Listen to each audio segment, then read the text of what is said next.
Abby is now going to share with us her Devar Torah, which is the written response to the verses that she tented for us and that she studied, and share with us what she learned from them and what is going to inspire her moving forward. So I'm going to go sit down and listen to what you have to say.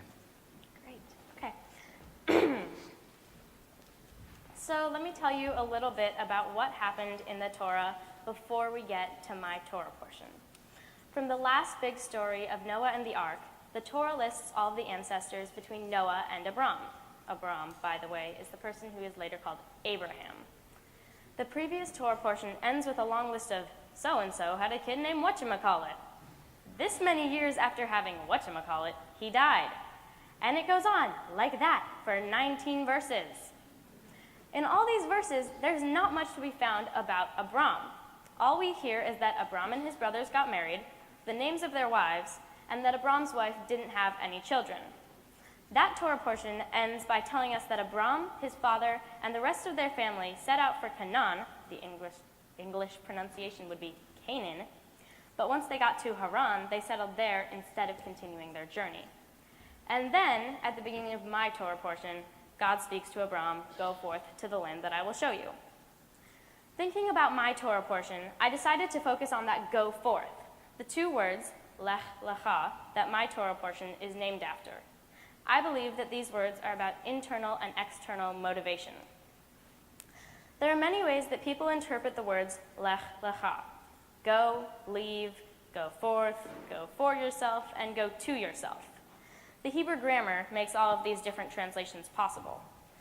Here's my favorite interpretation. Lech lecha means go for you or go for yourself. Remember that Abram, his father, and his whole family were on their way to Canaan when they stopped partway in Haran and settled there instead of continuing their journey. We don't know why they stopped in Haran or what kept them stuck there. So, after all this time, what compelled Abram to just leave it all and go? The simple answer would be, because God told him to. We don't even hear Abram's response when God tells him to go. It's just, and Abram went. This got me wondering, did God actually tell him to go, or was there something inside of Abram that compelled him to go? I think a deeper answer to the question, what compelled Abram to go, would be that hearing God's voice was actually Abram hearing a voice from inside of him telling him to go and find a promised land. It's him knowing that what's out there might be better than what's right here. This motivation to find your promised land is prominent in so many other cases as well. As some of you may know, I kind of like the musical Hamilton. Alexander Hamilton grew up on a very poor island in the Caribbean. He was orphaned by the age of 13 and worked to support himself. When a hurricane came and devastated his town, he wrote an article about his experience of the hurricane in the local newspaper. And people were so impressed by it, they raised money to get him to New York. They saw so much potential in him that couldn't go to waste. He couldn't stay stuck on the island like Abram in Haran. You could call that a lech lecha moment for Hamilton. An outside force tells him to get going, and something inside of him agrees. Oh my God. Another one of my obsessions is Harry Potter. No, guys. Harry has multiple lech lecha moments. There's one in the first book. To set the scene, Harry thinks that he's just an ordinary kid. He's 11 years old.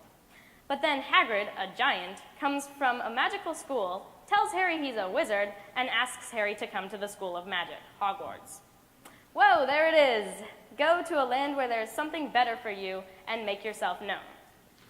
But there's another time in the 6th book, and I'm going to be vague so it doesn't spoil anything for people who haven't read the book.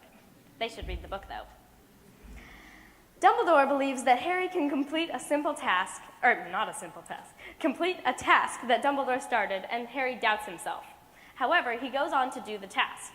Dumbledore is his external motivation for completing the task. His internal motivation is that he knows that if he completes the task, a burden will be lifted from his shoulders and his life will be better.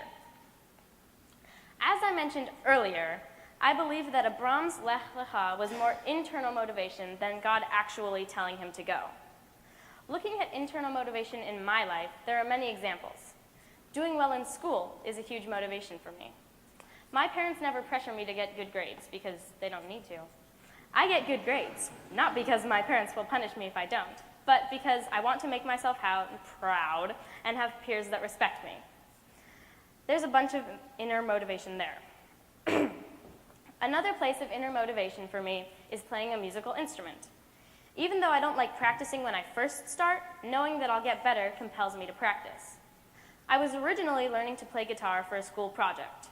While I was motivated a lot on the inside, I was also motivated on the outside.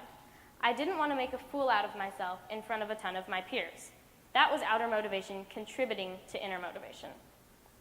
Places with only outer motivation for me would be things like chores. When I empty the dishwasher, I'm not doing it for my own benefit. However, my parents are my external motivation because if I don't empty it, I have to load it or they'll have some other consequence.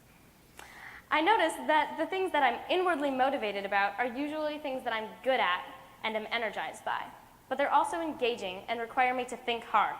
Things that motivate me are like puzzles. Music is fitting together different notes so that it's beautiful, and reading music requires you to be engaged and uses brain power. I feel that I've also learned a lot about myself, not only as I've tried to decipher my Torah portion, but also over the course of writing this. I've learned that when I have an assignment or project that I have no motivation for, I can go to what I do have motivation for before or after working on the project so that I have more energy to finish the task. Most importantly, I've learned about the power that exists when we listen to the inner voice, pushing us to go a little further. There's so much that we can become, that we can accomplish when we listen to the call. Lech Lecha.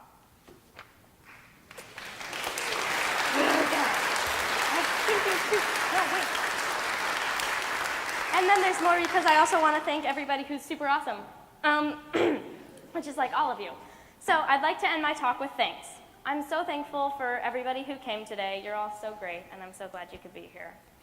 I'd like to thank everyone who made the trip all the way out here from California, Illinois, Chicago, that's in Illinois, Colorado, New York, Ohio, and everywhere else to come and celebrate with me. I'm so glad you all could make it. I'd like to thank my incredible friends for always helping me along with hugs and Harry Potter and Hamilton references.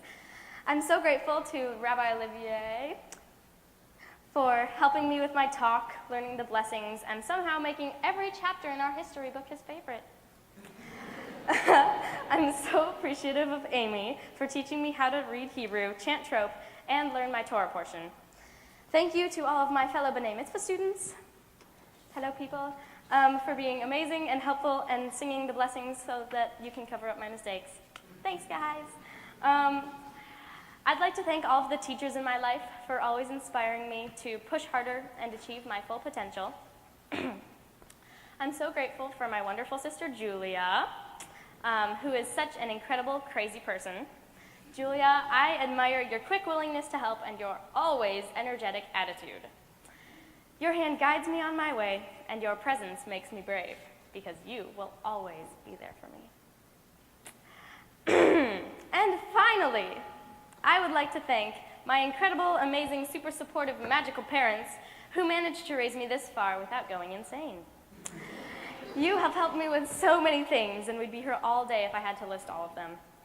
You guys support me in whatever I do, even if you don't know much about it. You're always there to pick me up, whether it's mentally, physically, or from school. Thank you for motivating me to do well in everything and helping me find inner motivation for things that I struggle with. Also, thank you guys for making this happen, like amazingness. So just overall, thank you so much, and I love you guys.